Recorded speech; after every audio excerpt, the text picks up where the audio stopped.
কারণে তুমি দুর্গন্ধ পাবে। তার মানে বোঝা গেল পৃথিবীতে বন্ধু আছে, ভালো বন্ধু। রাসূলুল্লাহ বলেছেন, তুমি চিন্তা করো তুমি কাকে বন্ধু বানাবা। তুমি কি আতরের বিক্রেতা কি বন্ধু বানাবা, না কামারকে তোমার বন্ধু বানাবা। পারস্যের এক বিখ্যাত কবি ছিলেন আল্লামা শেখ সাদ রহমাতুল্লাহ। উনি একবার পুকুরে গোসল করতে বেরিয়েছিলেন। ওনার বন্ধু মাটির নিচ থেকে একটু কাদা উঠাইয়া শেখ সাদের শরীরে কাদা বসে। এখন শেখ সাদি দেখছে যে কাদার ভিতর থেকে ফুলের গান আসছে। আল্লামা শেখ সাদির দিব্য জ্ঞান ভুলে গেল।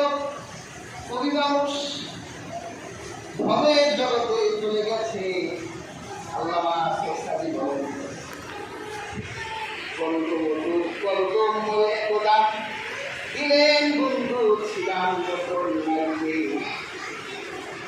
আমার শরীরে যখন সুগন্ধযুক্ত কাদা মাটি আমার শরীরে আমার বন্ধু যখন মারল, আমি দেখলাম সেই কাদার ভিতর থেকে ফুলে প্রাণ পাওয়া যায়।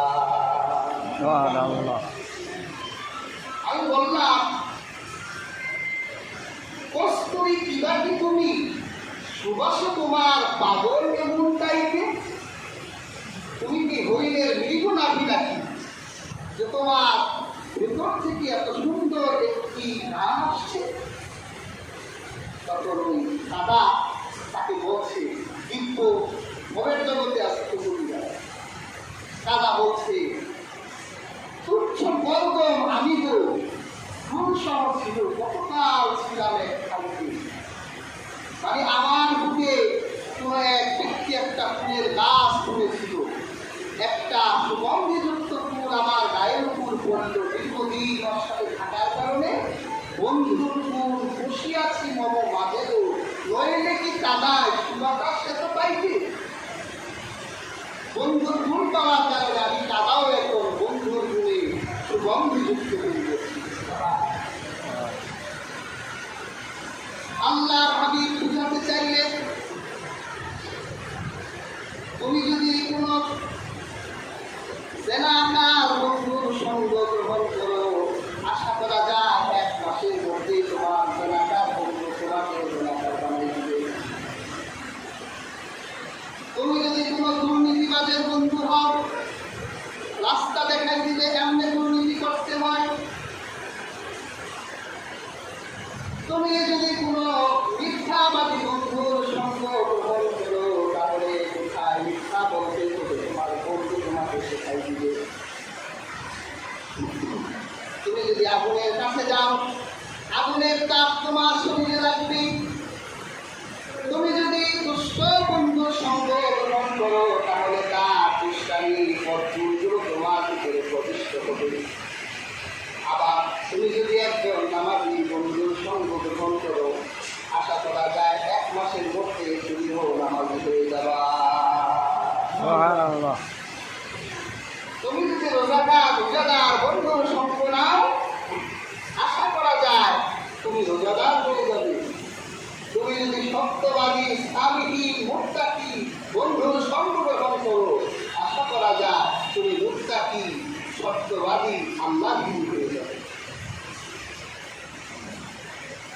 কিন্তু হাজরিন, আমরা বন্ধু কাদের গ্রহণ করি?